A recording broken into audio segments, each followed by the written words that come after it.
سمع الله لمن حمده ربنا.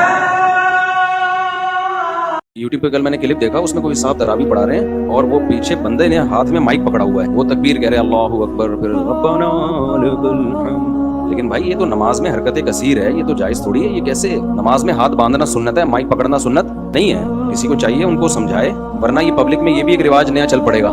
इमाम भी माइक हाथ में लेके यूं नमाज पढ़ा रहा होगा। नमाज में हाथ बांधना है तो इसका मतलब सबने बांधना है। ये ठीक तरीका नहीं है कि पीछे एक बंदा अलग से माइक हाथ में पकड़ के तकबीर किया। वो तो तकबीर कहने की जरूरत क्या है, आवाज तो सबको वैसे ही जा रही होती है। हरम में तो ये होता है ना, लाखों लोग हैं, माइक खराब हो गया तो बहुत सारे लोगों की नमाजें खराब होने का खतरा है। लेकिन हरम के अलावा में इतना बड़ा क्राउड थोड़ी होता है, तो अगर खुदा न खास्ता माइक खराब हो गया तो पीछे लोग जबान से तकबीर कहना शुरू कर दें।